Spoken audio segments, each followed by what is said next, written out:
Good morning, good afternoon, good evening, good night, friends and colleagues from across the world. Thank you for joining us today for our final session of the 33rd day of this webinar marathon.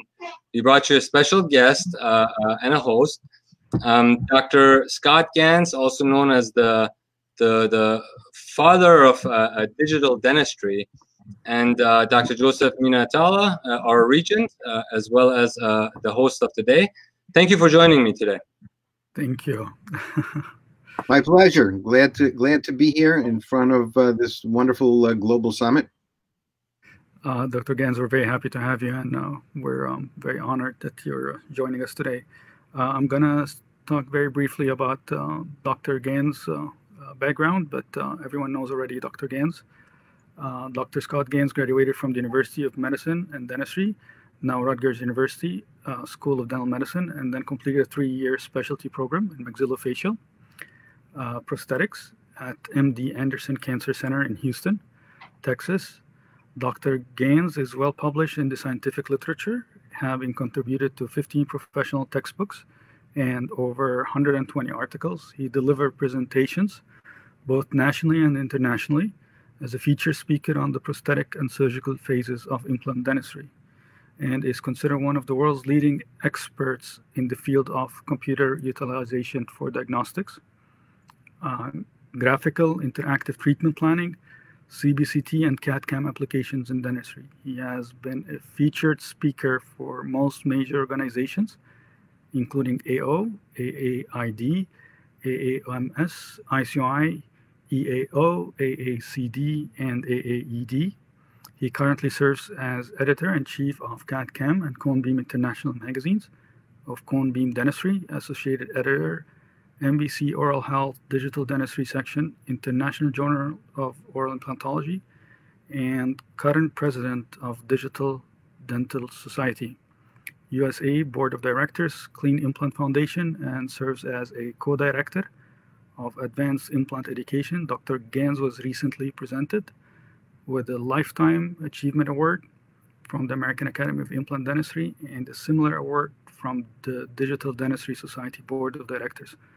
What an honor, Dr. Ganz, to have you today, and we're very happy to always listen to you and meet you and see you and see what's new, and you remind us also with the history of implants a lot, and connecting both of them together. So we're happy to have you. Welcome. Well, it's a pleasure to join all of you. This is a monumental effort for the Global Interdisciplinary Summit. I've seen this grow from the beginning, from the very start, and obviously not being able to physically all be together has been a challenge for all of us, and not being able to go to work for many of us that still are out of our offices. This is a great opportunity to be able to sit back and share some knowledge and share some good times with our colleagues from around the world virtually. And we tend to live in a virtual environment right now, but hopefully at some point in the near future we'll get back to seeing each other in person. Hopefully soon. Very good. Doc, I'm going to go ahead and get Doctor's presentation up. And there you go, Doctor. You have the floor. Okay. Thank you for spending some time with us this afternoon. It's always a pleasure to be able to share some experiences, some knowledge, some history with my colleagues from all different places of the world. And it's really just an unfortunate situation that we find ourselves in right now, but I think that during this last couple of months, we've all got to do a lot of introspection and spend some time learning from our colleagues with these webinars. And right now, this is one of the best ways that we have to be able to communicate. And so with that, on the bottom of your screen, you should see my email address.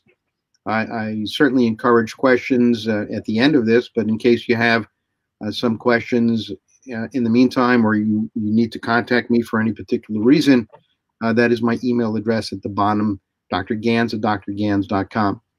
So, I was able to get my own domain name because, of course, when you're around as long as I am, when the internet actually started, you had that opportunity.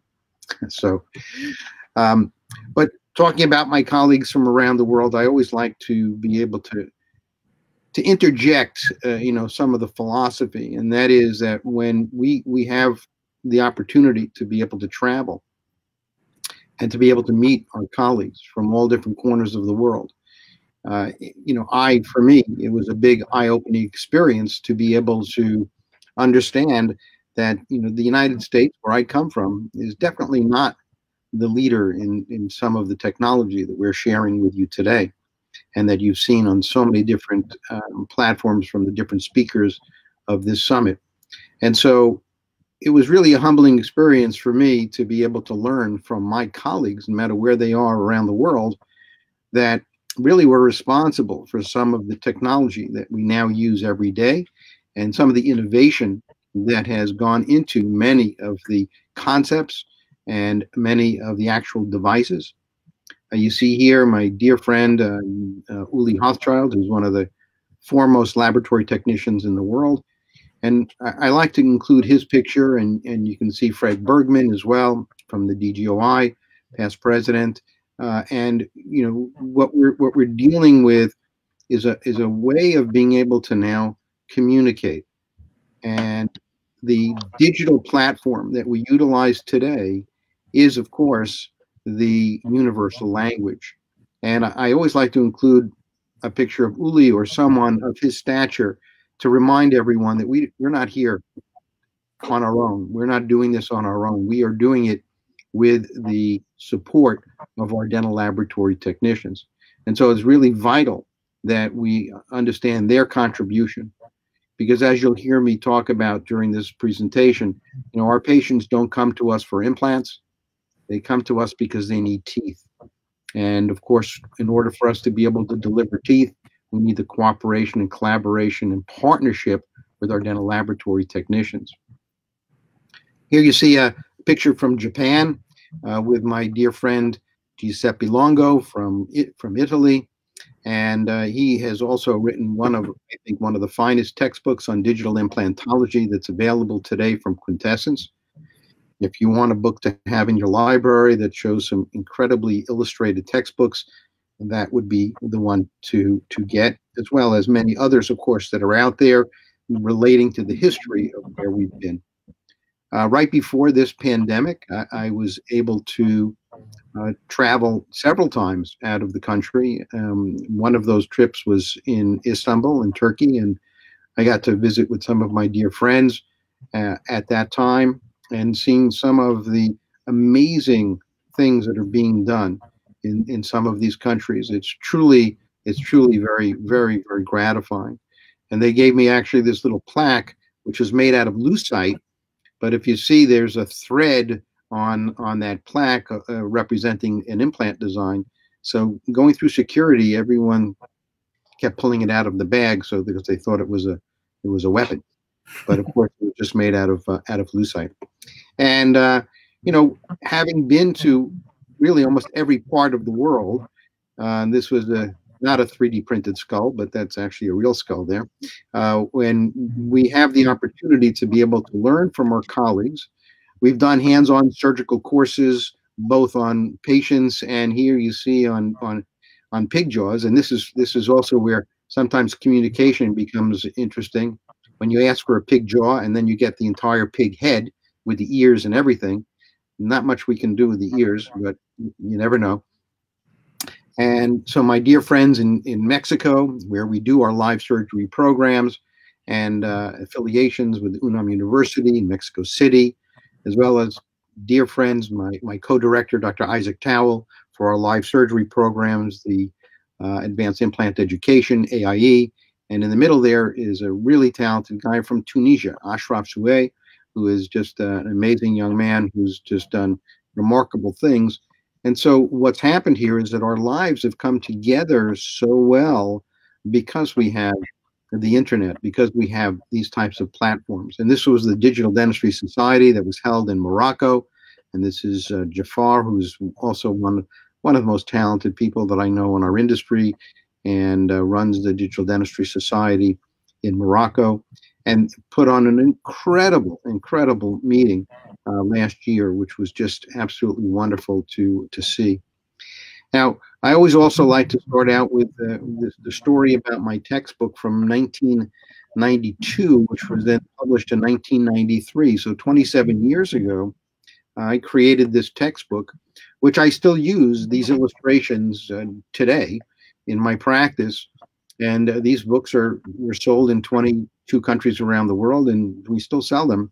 And we can illustrate for our patients in a very non-threatening manner, to be able to explain to them some of the procedures that are being done in our practice every day with dental implants, with sinus grafting, etc.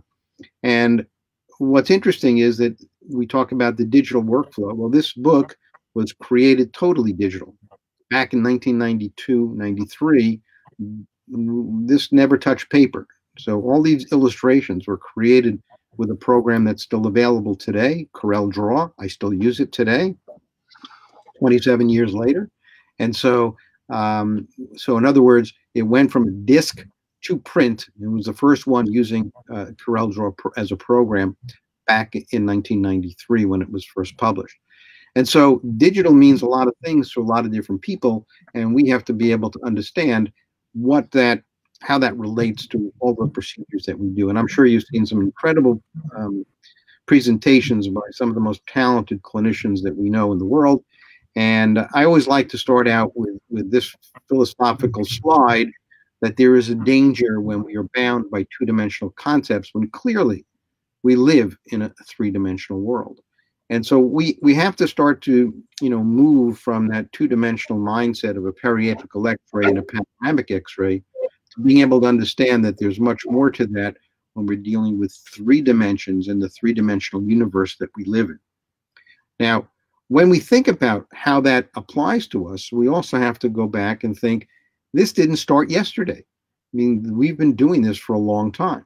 It's just that our techniques and modalities and the available technology has improved dramatically over the last 35 years that I've been involved in the digital world.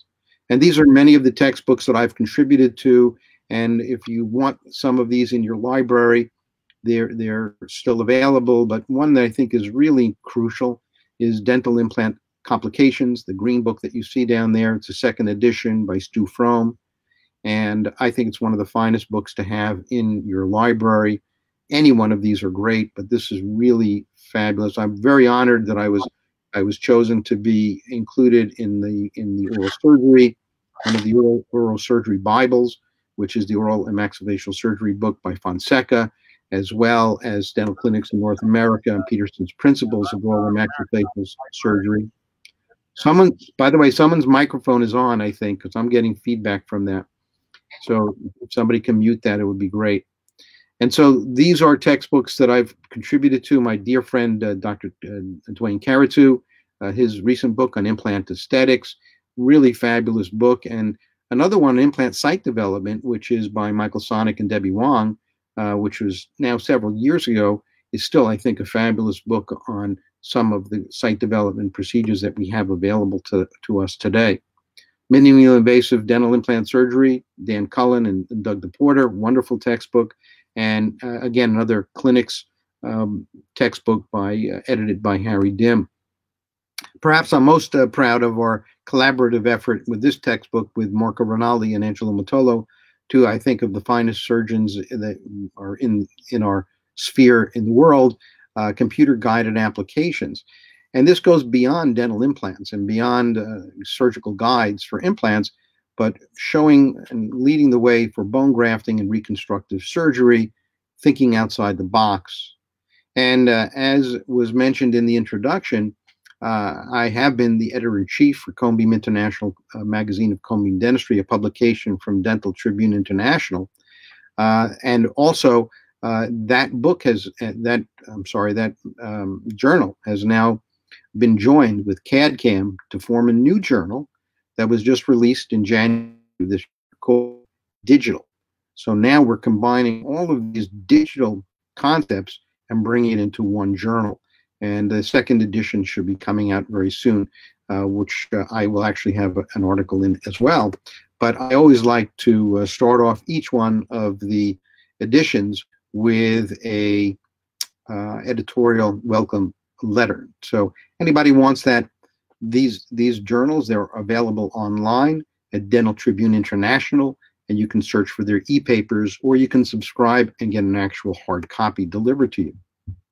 So whenever you see me, you're going to see me, whether I'm doing a live surgery course, whether I'm in private practice, whatever I'm doing, the basis of everything in my philosophy is based on three-dimensional imaging technology. And as you can see in the background, there's always going to be a screen that has an image showing and leading the way, so that we understand that every patient is unique and has a unique presentation.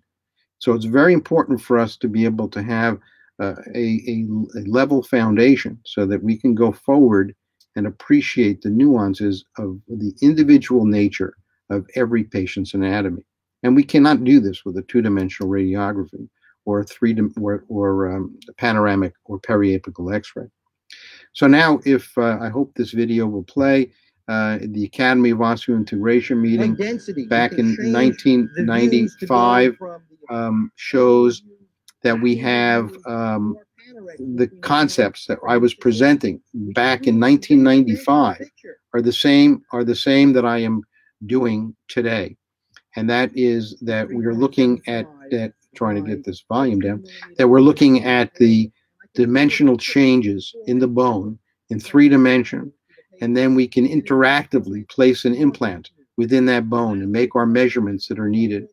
And in 1995, I came out with the triangle of bone concept, which was published back then, showing how we can define a particular region for placing an implant, or if we can't, then we would bone graft.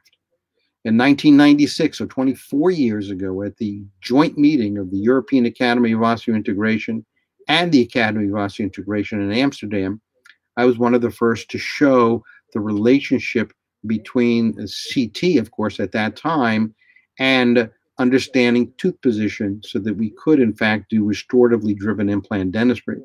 And so we're looking at a barium sulfate scanning appliance, and that scanning appliance is worn during the scan. And this was before we had fiducial markers, which we do now for mostly for edentulous patients, and before we had the ability to be able to merge other intraoral scanning or other digitized models into the cone beam CT, at that time CT image. This is 24 years ago. The important takeaway is that we want to be able to determine the relationship between the tooth and the underlying bone. In 1997, I was asked to return to speak about bone grafting procedures. It was my dream that we could use a software program to calculate the bone volume that would be necessary to replace a defect or to rebuild and reconstruct a patient's mouth. And of course, we have those tools today, but this is 23 years ago. So for all the young people that are out there that think that this is, 5 or 10 years old, we've had this technology for a long time. It's just taking us a long time to be able to have that workflow available to everyone. And with some wonderful people like Christian Coachman and his digital smile design. Well, this is one of the original concepts, to be able to overlay the shape of teeth over the cone beam CT data, in this case, just as an example. And those teeth I designed in Corel Draw. And so having that capability back in 1997, I was really naive enough to think that, of course, everyone would be doing it in 2 or 3 years. And so at some point, I was thinking this would be me saying, okay, are we there yet? And fortunately, I think we are finally at the stage where most people understand this new digital language, understand the new digital workflow, and we have the opportunity to communicate with our dental laboratory technicians, utilizing the same set of tools and the same language, the same universal language, which is the digital dentistry platform. And so for those of you who don't even know how this came about, the history for 3D imaging is very interesting, because when we started back in the mid 1980s, which is when I started doing CT scan CT scans for patients, 1985, so 35 years ago. We were taking CTs to be able to assess the bone for subperiosteal implants, not for endosteous implants, not for implants that went in the bone. And so it's really been an amazing transition as we went from medical grade CT, these large units, to where we are today with cone beam CT in office units at lower radiation. And so there is a history there. And it's, you know, I don't have that much time to be able to go through everything today, but certainly when I clean out my office and I find these interesting artifacts, this was from Simplant, which is a program that I helped with the development of back in the late 1980s and early 1990s. It was first released in 1993. And this is the earliest manual so far that I've found, version 1.1 from January of 1994. And if you know how much storage was on one of these little black discs, then you probably will win a prize, because that was back when we used to use these floppy disks. Of course, they're not floppy; they were rigid, acrylic material, but they only held 1.44 megabytes of information. If you can imagine how much your phone has now in comparison to all these disks that we used to have to put into the computer. And so I always like to, again, go back to the basic concept that our patients are not coming to us because they want implants. They're coming to us because they need teeth. And so I like to also talk about myths versus realities, and the myths versus realities regarding restoratively driven implant dentistry, and what does that really truly mean? And of course, what it means is that the goal of implant dentistry is not the implant, it's the tooth that we replace. And so is it a myth? Still, I think for the most part can be considered more mythical, that people are truly using the tools available to us today to actually create a restoratively driven plan, because the tools today are absolutely amazing, where we can have incredible accuracy. And hopefully I will illustrate a few of those things as we go through this afternoon. So my philosophy is fairly simple, and that is that there are two technologies that I will not do dentistry without. One, of course, is going to be cone beam CT. Here you see one of the latest machines that can do so much, it's truly unbelievable. And on the right, you see one of the machines or devices that can measure implant stability. And so those two technologies, in my opinion, both for the surgical placement and for implant restoration, is going to be cone beam CT and RFA, or resonance frequency analysis, and implant stability quotient, ISQ. These are incredibly, incredibly important to me for a number of different reasons. When I place an implant and I want to know if I can load that implant, whether I load it the same day, or I'm going to load it in 2 months or 3 months or 4 months, if I'm going to do an immediate placement with a healing collar as a one-stage approach, or I'm going to bury it and then need to uncover it in 2 or 3 months, how do I know what is really happening to that bone? How do I know what is happening in that process of osseointegration? Is that implant truly stable enough to load? Now, there's a difference, of course, between stability of the soft tissue and the stability of the hard tissue. We're only measuring implant stability within the bone. And so, therefore, we have these devices, and this is called a smart peg that goes onto the implant, and there's one for different implant manufacturers, so it's implant specific. And then through this resonance frequency analysis, through this magnetic waves, we're able to then record the stiffness of that implant within the bone. So now when we place the implant, we can make that measurement. We can come back, make that measurement when we're uncovering the implant or when we're about to load it, and we can measure it over time. And this to me is critically important in being able to have the data that represents the history of the implant within the patient's mouth. And so we do this at the time of surgery. We do this at the time, we do many different measurements.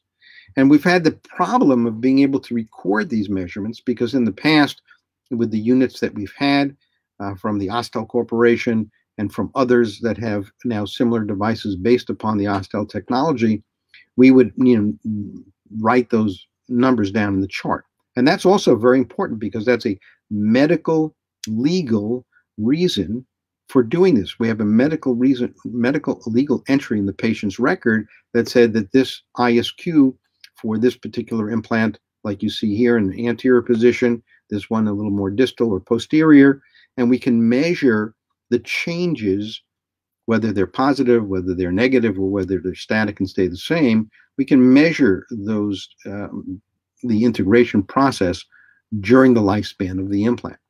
And these are, in my opinion, critical pieces of information that we need to go forward.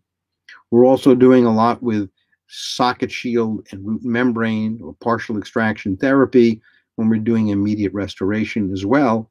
And it really would be nice to know if we can load that implant. Now, the problem is that a lot of people rely on insertion torque. There's no problem with having insertion torque as a measurement, except unless you have a pretty sophisticated torque wrench to measure that value, it's pretty much of a subjective value. In other words, everybody may come up with a different value if they're and if they record that. But also, what is actually the definition of insertion torque? It's something you can only do once. So it's basically the frictional resistance of that implant going into the osteotomy site at that moment in time. And therefore, you measure it at that moment in time. You can't measure insertion torque, 20 minutes later. You can't measure insertion torque 2 months later. And it's certainly not an objective measurement. However, with resonance frequency analysis on ISQ, we can measure this after the tissue is healed. We can measure this to determine whether what if somebody else had placed an implant and we want to measure whether it's stable. You can't just tap on an implant on an abutment and hear a high-pitched sound and say, oh yeah, that's integrated. And when we're restoring these implants, as you can see, even in a situation like this in the anterior mandible, where we have really nice depth of soft tissue, sometimes it's difficult to understand when crowns come loose or when the abutments come loose. In those cases, patients immediately think your implant is loose. You can't measure insertion torque at this time. The only measurement that you can take that will give you the information about implant stability is going to be resonance frequency analysis and ISQ. So, as an example, a patient comes in like this, where this is an older patient, and of course I have to be careful with the use of the word older as I start to get into my old age here. But when we're starting to think about a patient's limitations and what their options are, when a patient comes in like this and says, doctor, I lost a tooth over the weekend, and then you look and you see that it was actually fractured in half, what are our options? Well, we can offer the patient a root canal. We can offer the patient a bridge, but would you really do a bridge on these teeth? I guess some people would. Now, this is a patient that was, I believe, 84 years old. She snapped this off. We had done implants, incidentally, about 3 or 4 weeks prior to this in the posterior left quadrant. So she was very understanding about the differences between placing an implant and doing a bridge or making some other type of an arrangement to replace the tooth. Certainly, an endodontist would say, yeah, we can probably do a root canal, but this root is relatively short, and we wanted to give this patient something that would be perhaps more reliable. And so we have to have and use the tools that we have to be able to assess the width of the bone, the mesial distal aspect between the two teeth, the trajectory of those roots, and we can only do that with cone beam CT technology. And in this particular case, the patient said, yes, I understand an implant probably is the best solution. Is it something that we can do and I can have a tooth the same day? And yes, we did that. And as you'll also see in this particular example, you see the driver going for the implant, and you see that it has a long, it's a long shank to go past the occlusal part of the teeth, and there are flat sections, and those flat sections in this particular case orient to the flat of the internal hex in a Morse taper type conical connection implant. So that's the anti-rotational feature. And I always like to tell people to keep that flat to the facial.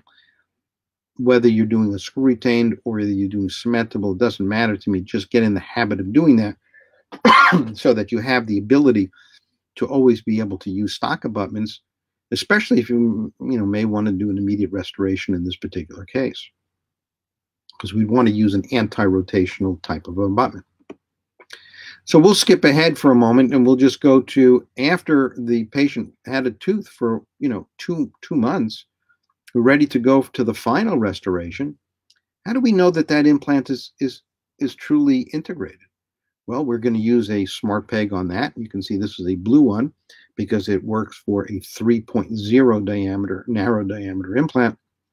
The soft tissue seems to be maturing nicely. Patients is taking a little bit better care of their plaque control, etc. And we're going to measure and make sure that that implant is stable before sending an impression or intraoral scan with the scan body to the lab for the fabrication of the final restoration. And so here would be a final restoration. You can see there's a screw access hole coming out from the lingual aspect of the tooth. And you can see it's right almost perfectly in the middle because we planned the case well. We understood the limitations of the bone, and then we can have the patient walk out with a final restoration that kind of mimics all of the other teeth that she has in her mouth. And so for this particular 84-year-old patient, she's been very, very pleased with how fast we could do this, the soft tissue response, and the fact that she didn't have to go a single day without a tooth. And then in this case, using a platform switch type design implant, you can actually see that some of the bone has grown over the top of the implant. And now we need that emergence of a smooth emergence profile for the abutment and then the restoration, because we're dealing with obviously the anterior incisors in the mandible. The other teeth are maybe at risk as well, and that's also one of the things that we discussed with this patient, is that if any of the other teeth fail, that we would then either place another implant, and if we needed to, we would connect it to this implant. And so we have options when we have implants. Once you start cutting down the teeth, your options are much more limited. Another feature that we can talk about is the fact that when we're collecting this data, that data becomes very, very important, and that data is collected either manually on your devices and written in the patient's chart, or today we have a cloud solution called Ostel Connect. And this allows us to be able to send that information to your database in the cloud, and so it will be connected for your patients to be able to have for your practice to be able to access the data from the patients and be able to actually track the integration process over time. And you can see in the graph in the lower right-hand corner, and we can map out the tooth position. We can put in other data points and get a clear overview of what the status is for each implant, as well as understand the history for each implant. So it's really a valuable method to be able to go in and create an opportunity to collect what I think is incredibly valuable data. So here is the initial Ostel device, which is the IDX, not the initial, but the latest major device. And so I always, like to say, and came up with this slogan, do you ISQ? And I hope that everyone will. This is another one by the Megagen company, implant company. They are Mega ISQ. And then recently a new ISQ device has been introduced. And so having this included in the digital technology, I think, is very important because, of course, this is, again, another digital device. Another concept I think that has changed my philosophies as well in doing implants is the ability to be able to assess the bone so that we can understand the drilling protocols. And Versa, as a company, has come up with the concept of osteodensification and their drills, and it's something that we utilize and we teach on our courses. And so the technology is continuing to improve, and we have to really be able to utilize all of the wonderful features of the products as they've improved, and we have to educate ourselves about that. Some people travel all the way to Nepal to be able to be at the highest points on our globe so that they can meditate about these very important questions. So as I said, I still utilize some of these illustrations. This is from CorelDRAW. These are from 1993. And of course, I then have modified them since. But when we're trying to discuss with the patient whether we're going to do a lateral sinus augmentation or we're going to do a transcrestal closed sinus augmentation procedure, we need to be able to educate our patient as to what the procedure will be. But it's not so easy sometimes to explain it if you're looking at clinical pictures. So it's much better to explain it with clinical illustrations, such as this, where we're going to place a bone graft in the patient's upper posterior part of their jawbone and directly into the maxillary sinus to be able to create a foundation for being able to place implants. And those implants create the foundation for being able to create the restorations, whether they be single crowns or splitted crowns. I try not to do too many of these distal extension cases with only one implant. Certainly, I'd like to ideally place 2 or 3 in every posterior maxillary sinus. So tooth position, bone grafting, assessment 3D of the bone is extremely important for us to be able to truly deliver for our patients. So when we're presented with a maxillary sinus in the 3-dimensional representation like you see here, how do we know where to create the window? How do we know, the thickness of the Schneiderian membrane or the distance between the lateral wall and the medial wall if we're going to truly gain enough volume to place our implants? These are some of the questions that we need to truly understand so that when we're making a window like this, and I saw this illustration and I immediately said, this is a nice illustration, but I don't think I would ever put the window in that particular location because it's very difficult. You see the bone going in there now, but first you have to lift that membrane and you have a long way to go to dive in and scrape that wall, go in and against the medial wall, lift the membrane. So we would use probably a different approach for the lateral approach for the sinus. And I like to think about this whole concept as the art and science of 3D imaging applications. In our textbook with Dr. Marco Rinaldi and Angelo Mattolo, the Ganz-Rinaldi classification, we established those protocols all based upon cone beam CT. And the understanding that we have different opportunities because probably more than 90% of the population is still doing freehand placement of implants. And so if we use cone beam CT as the base and the foundation, we can call that diagnostic freehand. If we're going to utilize some sort of a template, I call that template assisted. And finally, if we're going to utilize a drill guide and we're going to place the implant through the guide, then we would call that full template guidance. And of course, we're going to use all of the different tools and surgical kits, etc., to be able to manage those concepts and those clinical protocols. And this was, of course, outlined in our textbook. So diagnostic freehand means that we're going to utilize all of the different images, the axial, the cross-sectional, the sagittal, the panoramic, and we're going to use our 3D reconstructed view to measure the available bone in height and width so that we choose an implant that's the proper size and shape and diameter and length. But then most clinicians are going to go in and place the implant freehand. Template assisted is when you're going to go in. We're going to, in this case, we're laying a small flap, and we're going to place a template which will give us the trajectory and the depth control, but we're not going to place the implant through that guide. So this could be a pilot guide, it could be a combination. But the goal here is to obviously place the implant without doing iatrogenic damage. And then finally, full template guidance has come a long way, but that requires the cooperation and the collaboration with the dental implant companies to create the parts and pieces and the components that we need to be able to drill the osteotomy and then position and deliver the implant through the drill guide into the osteotomy. Very important in terms of accuracy and control.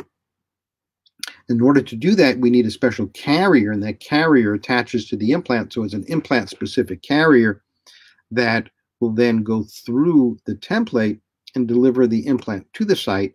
And then if we need to, we can manually torque that implant to the correct rotational position, and while also monitoring the depth control as well. Because our goal here is to be able to, in a case like that, deliver teeth the same day. In our live surgery courses, we're also implementing now dynamic navigation. And dynamic navigation becomes very important in today's world, because now we're going to move from a static guide to this dynamic navigation. But there's a misconception, again, a myth, that we can bring a patient in, go in, take a scan, and boom, we're going to place an implant. And yeah, maybe you can, but let's not skip all of the diagnostic steps. And it wasn't until the software had improved to be able to import STL files that I was going to join in and understand that dynamic navigation can be, in fact, a wonderful solution. So this was from our course that we did in December, and we actually finished a course in March. I came back on the red eye on the 16th, arrived on the 17th of March, went to the office, and then I was told that we couldn't practice anymore. So I have really not been practicing since March 17th. And so anybody that wants more information about our live surgery programs, please feel free to send me an email or contact me on Facebook or wherever. So here's a perfect example. This is a wonderful collaboration with my dear friend in Montreal, Dr. Gilbert Tremblay, also a member of the Khan Academy and Digital Dentistry Society. And this was published in 2018. Just to give you an idea how we utilize the technology to be able to plan, because diagnosis is the key, and then be able to deliver on the plan. So the 3D diagnosis and treatment planning, why not look at a case like this and say, you know what, should we extract the teeth first, let it heal, give the patient a complete denture, and then come back? Or maybe we can try and do everything at the same time if we control all of the variables. Now, my dear friend, Dr. Dennis Tarnow, always used to say, do not do more than one miracle at a time. And my response to that is, it's really not a miracle if you have all of the steps completely planned and you know exactly where you're going, what you're doing. So we can, in fact, be able to incorporate many different types of plans, and we can execute that plan. And it's really not a miracle to be able to extract these teeth, place the implants, and place a prosthesis, temporary prosthesis, at the same visit. If we include like a Christian Coachman type concept of smile design, this is another one called GPS, or 3D Smile Designer software, that we can look at that patient's existing dentition, we can simulate a new dentition for that patient, and then we can take that information and it will help us plan the positioning of the implants so that we do achieve restoratively driven implant dentistry. So here you see the before and after with our simulation. So this becomes important, again, part of the digital workflow, to be able to go from the situation like this to a virtual, a manual or analog, articulator, to perhaps a virtual articulator. But it's very important that we also understand the bone quality in 3 dimensions, the trajectory of the bone versus the trajectory of the teeth, and if it's possible that these implants can be stable enough on day 1 to support a restoration. You'll notice here in the pink color, those are the fixation pins for this particular case. And I always like to say that I spend as much time planning the fixation pins as I do planning the implants. So here you see the merging of the data sets with the cone beam CT, the STL, standard tessellation language, or triangulation language, STL file from the intraoral scan combined with the cone beam CT data. That gives us the opportunity to truly plan restoratively driven outcomes, as you can see here, where we have our fixation base that allows us to then create a stackable system for our restorations. And then we merge all of that data together with the cone beam CT information. And here you see the fabrication of the pins to avoid any important anatomy, but also not to interfere with the position of the implants. Here's our surgical guide that we will fixate, and here just is a simulation of the bone reduction. Now, I happen to have invented and developed the bone reduction guide concept back in 2002-ish, and we first published that in 2006. So these are all modifications of the bone reduction guide and then the subsequent placement of a drill guide that sits on top of that newly reduced bone. So here you see the yellow projections. That shows where these implants project through the occlusal table or the envelope of the teeth. I always like to, for historical sense, I've always used yellow as a color for the abutment projections. You can see that through the template design, and you can see the fixation pins there. So here is the extractions of the teeth. There is the bone reduction guide that will be anchored with the anchor pins.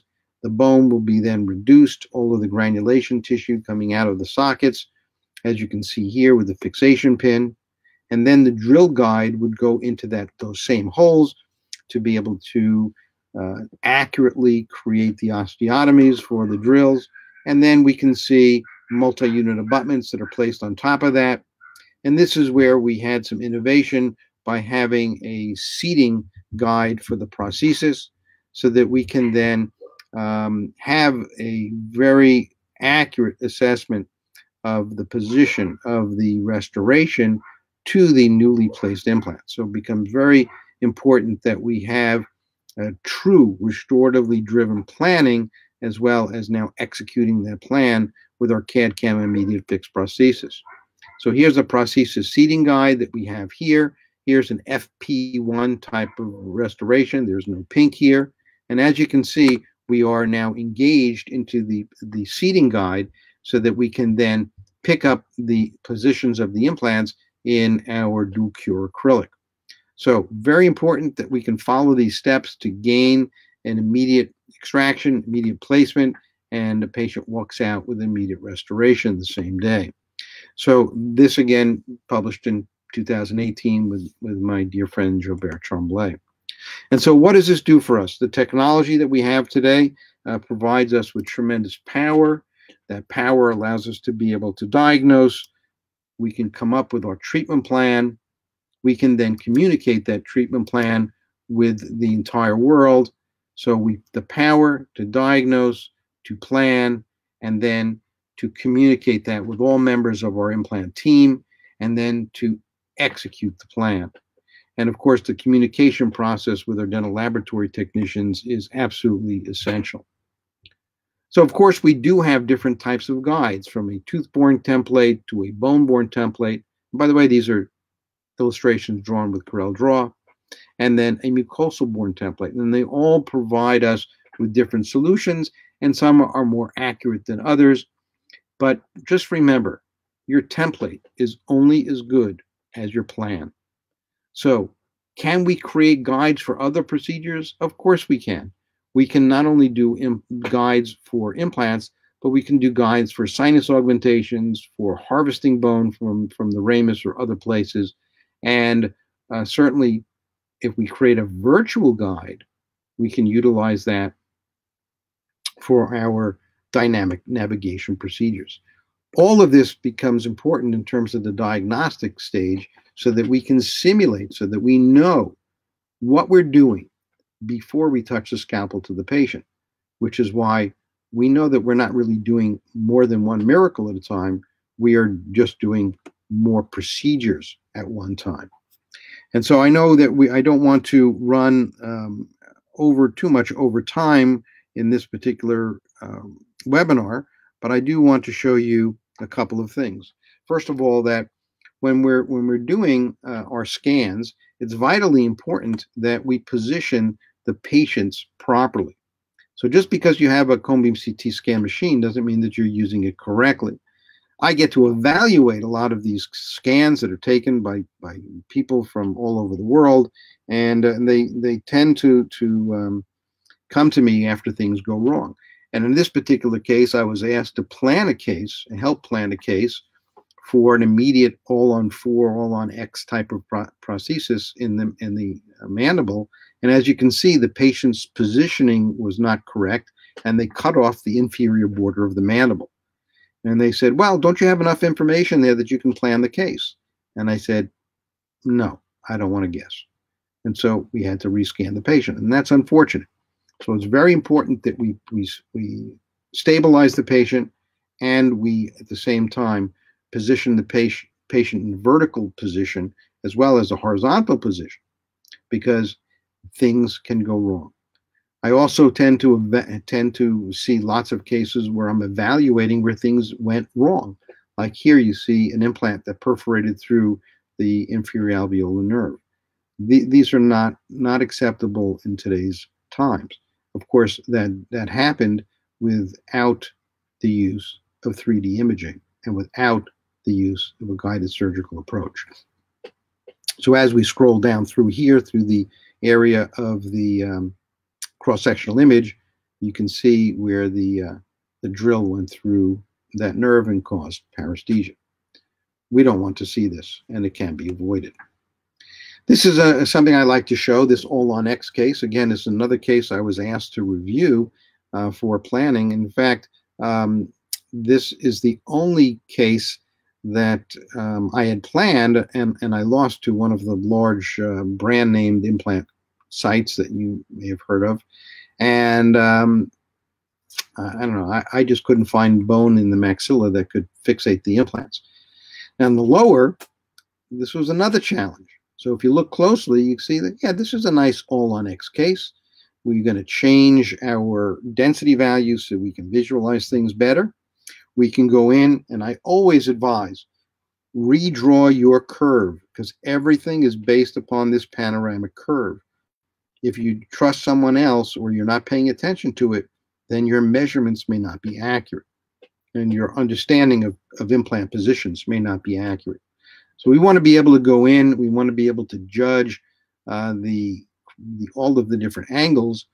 And, we found that this patient had bone. Now, not the best bone, it was very kind of osteoporotic.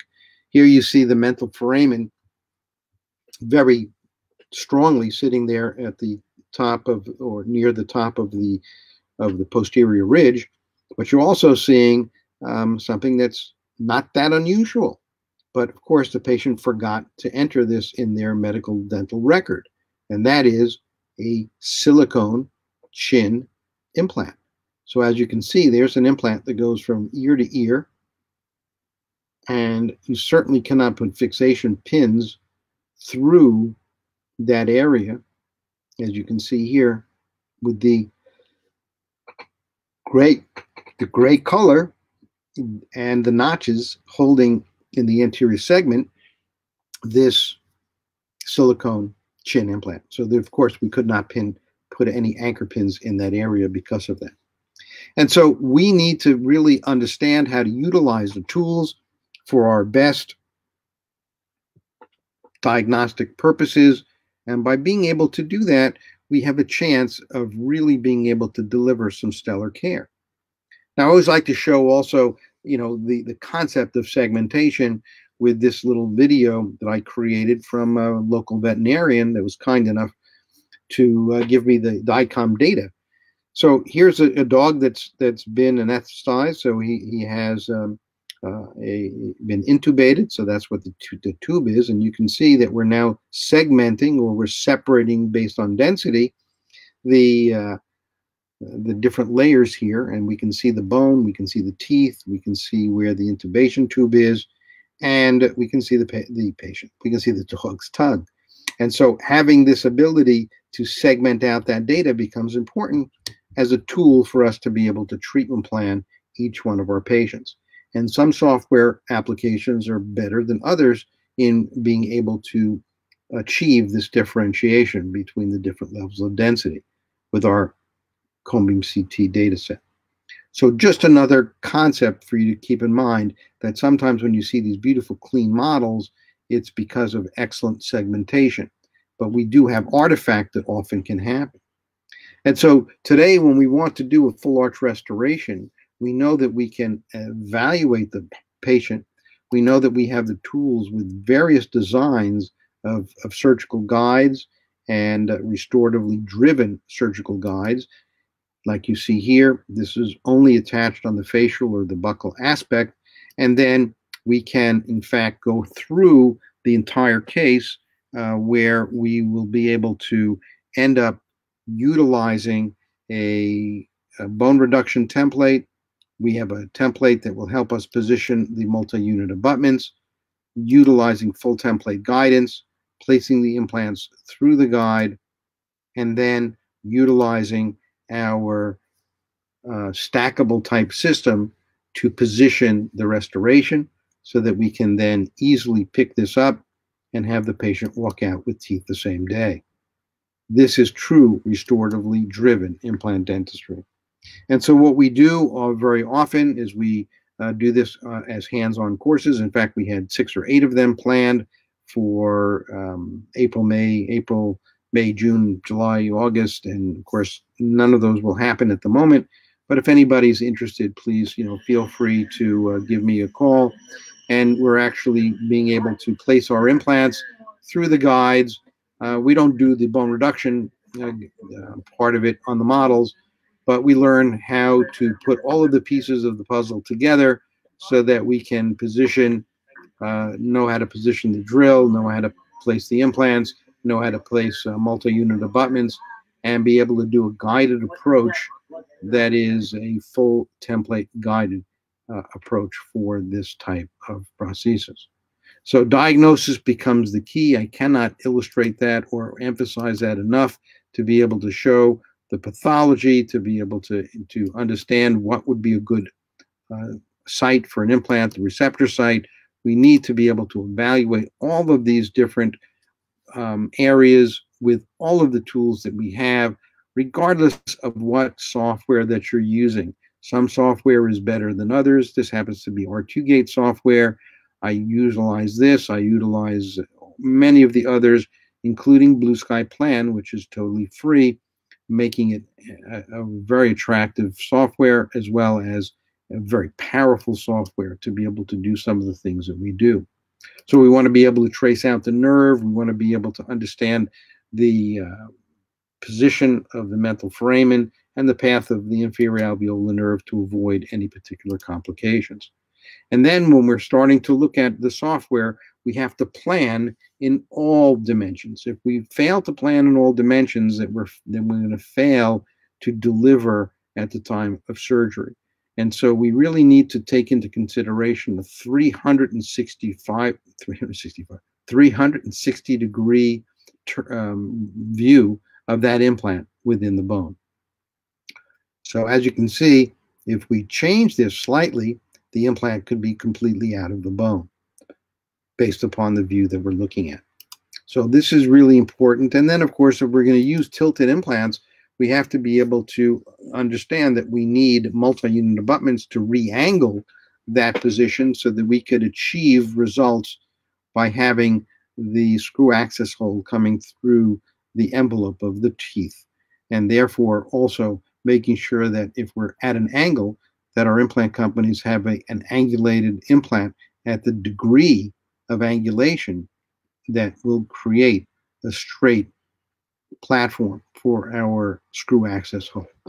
Very important just to coordinate all of these efforts to be able to make sure that you have the positioning of the multi-unit abutments, whether we're going to use multi-unit abutments, CAD-CAM for cementable, multi-units for screw-retained.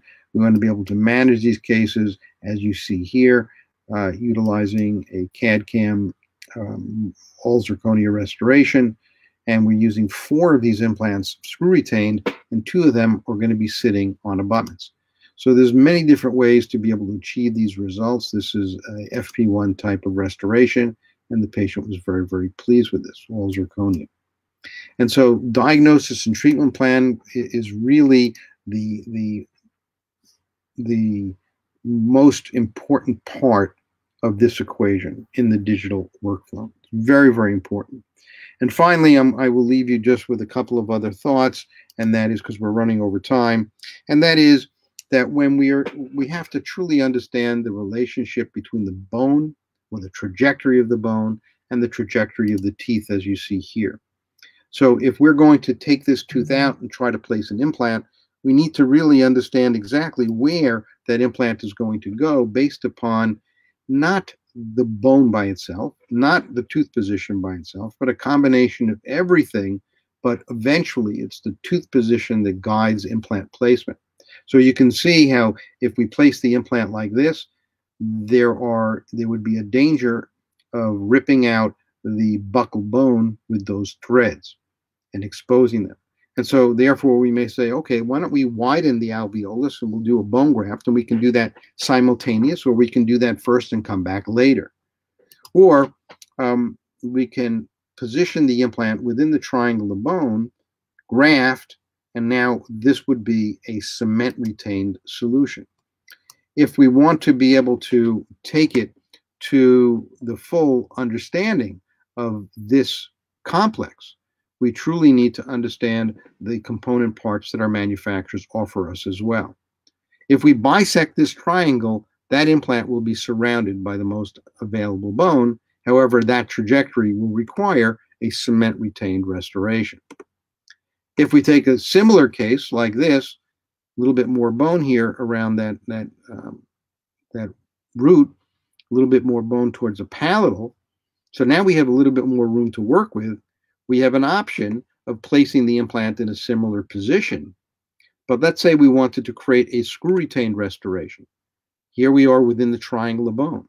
So in order to be able to do a screw-retained emergence profile, we want to have the screw access hole coming out through the envelope of the tooth on the palatal side.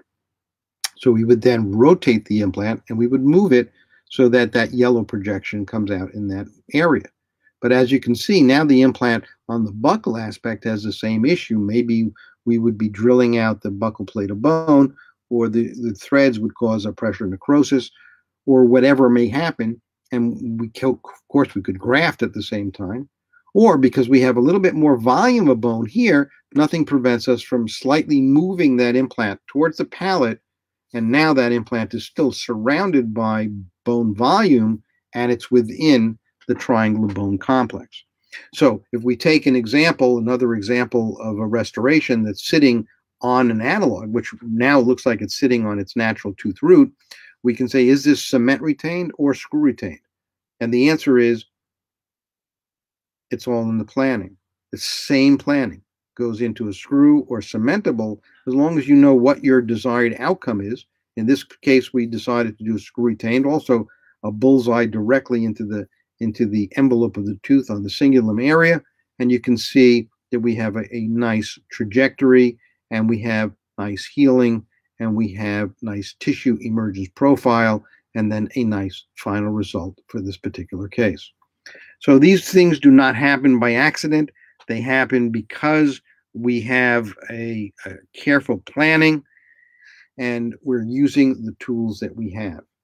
Now, I know we're over time and we want to have a couple of questions, but I really want to just show one more thing, and that is, with the advent of 3D printing in our office, during this time of pandemic, you see so many people that are stepping up to the plate and creating PPP, personal protective equipment, such as this design for a mask frame. And this is something that you can all do, those that have 3D printers and those that even don't, but have friends that do, or have laboratories that do. You can go online to the Bellis company, get an app called Bellis 3D and be able to then go to receive scan your face, and from the three-dimensional digitization of your facial scan, you will be able to then push a button, and for free, they will design a face mask frame that allows the mask to fit on your face and seal the mask to allow you much more protection than you would from a regular mask. So this is Bellis 3D. I give them so much credit for coming up with this and being able to offer this as a service. As you see, there's several different designs. It's 3D custom fit. So for those people that think that these facial scans are just toys and it's just a video, it's not. That's a real STL file of your face. Of course, that was when I had shaved, and we can see nice hairdo. But now you can see that there's the mask that I printed myself on our Formlab printer, and here I am with my protective gear, even with my headlamp. The rubber bands, I'm still waiting for my order of rubber bands to come in for that are a little bit more comfortable. These regular rubber bands definitely are not the most comfortable. But just a note so that you understand that there's a lot that we can do, and today it's really, really, really, really essential that we protect ourselves, of course. And I have to give tremendous credit to all of those people that are doing this for our protection. So what can we do in this short period of time that I'm addressing you? Always use cone beam CT to assess patient anatomy. You want to always visualize any potential pathology. You want to always try to assess, when you're placing implants, the cortical plate, thickness of the crestal height, bone density, and the opacity of the bone. If we can, we're going to use other biologics as well in our surgical procedure. I didn't show that, but that would be PRF or CGF or any of the fiber matrix concepts that we have today. Always, please try to use RFA, implant stability quotient, to determine implant stability for the short and long term, and then utilize 3D printing both to enhance diagnosis and to print in-house all of those things that we can, in fact, be able to do in our own environment within our office. And so guided surgery is not just for implants. Of course, it's for many other aspects, and that would be the subject of another webinar. So I'd like to leave on this note, just a little note about our live surgery courses. Of course, we've canceled several of them. We finished, again, one course right before this pandemic started, and we will be offering more advanced implant education. We have a very unique way of being able to deliver this education by allowing us to teach clinicians at whatever level that you're at, whether it's a novice, if you've never placed an implant, or if you are going to be placing, you've placed many, many implants and you want to only look at sinus augmentations, ridge splitting, or other ancillary type procedures. Even our all-on-X full arch restorations that you saw with the guided chrome system, we have done at our facilities. And we have a wonderful faculty to student ratio, really is one of the best, I believe, in our industry, to be able to deliver total supervision for all of the clinicians that are going to be attending our programs. And so we can tailor a program to meet your needs. We have the ability to be able to give you the tools to document your cases, as well as always foundation of cone beam CT. This is my co-director, Dr. Isaac Towell. Everything that we do is based upon a 3D evaluation. We have a CareStream cone beam CT machine on premises at this facility, and hopefully we will be opening perhaps other facilities in the future. So with that, I will turn back over to our moderator, and thank you for your kind attention. So let me see what I can do to go back to headquarters. Dr. Ganz, thank you very much. How everything is illustrated is just very simply and very intelligently put together. Thank you. You're welcome.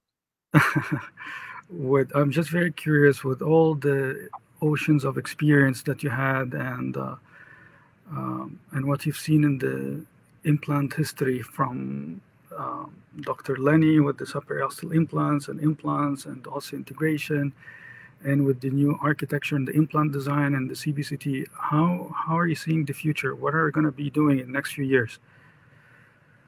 Oh, I think the future is very bright for technology right now, with the integration of intraoral scans, with the integration of 3D printing, lower cost 3D printing, better resins, better and faster machines.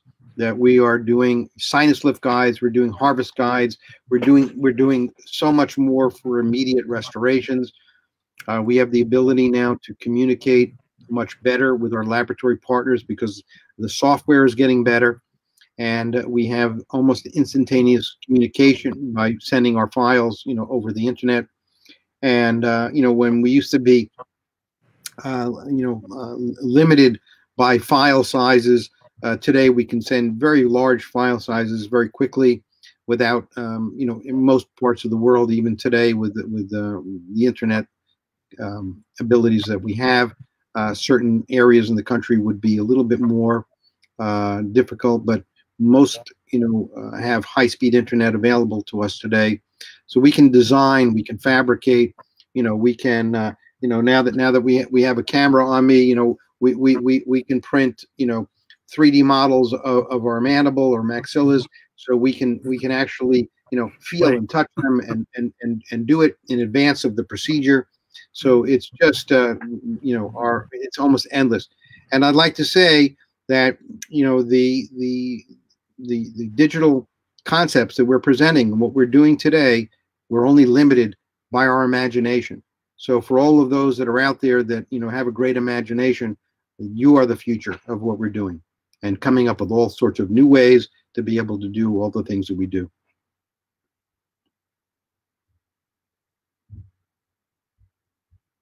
Did I lose you? Oh, there you are. Yeah, sorry, just I got cut off just for a few seconds. That's okay. I'm waiting for any more questions. If anyone have I saw some here.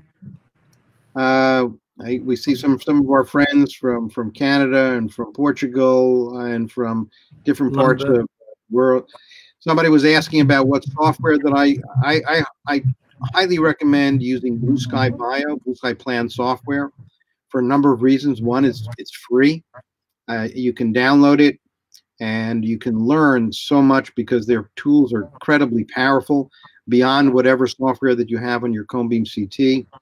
The only thing that you will end up paying for is export STL files, and they have designed it in a way that is very inexpensive relative to anything else that you would spend if you're going to be designing and doing your own type of guides in-house.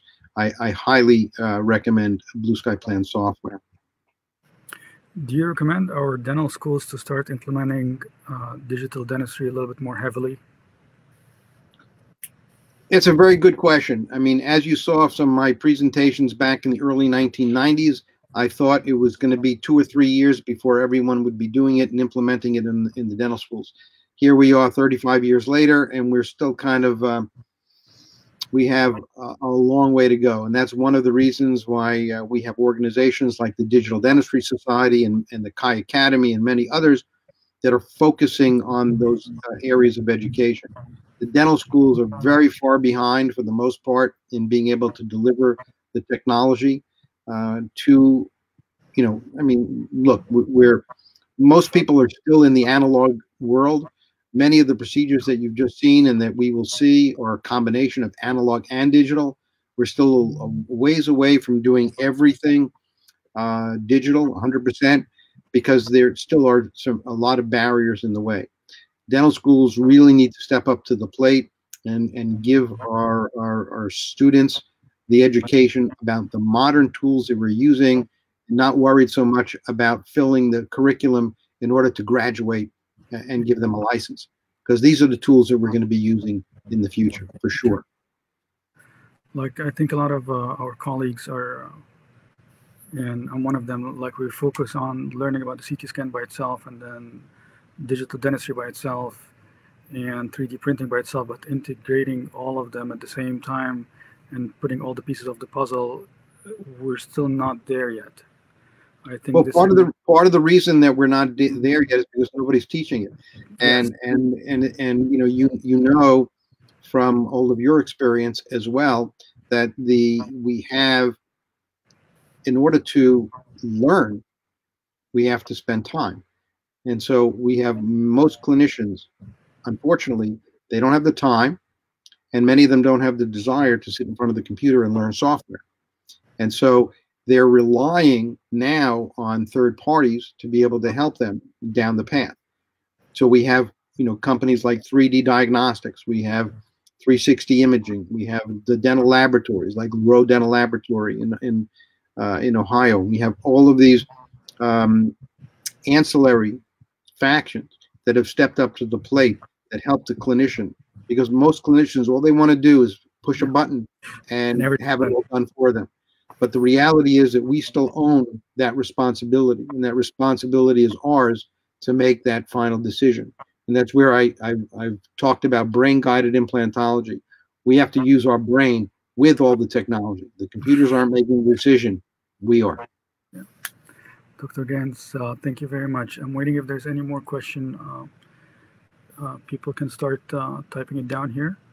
And if not, the more they share it, the more questions that'll be coming up. We'll be happy if you can answer them, Dr. Ganz, later on as well.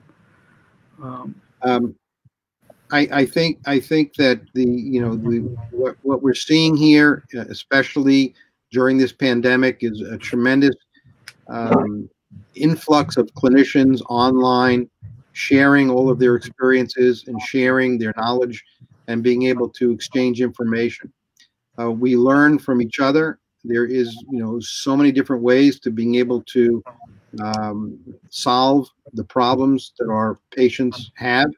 And I'm just always absolutely amazed at especially some of the younger minds that are out there that are doing phenomenal work.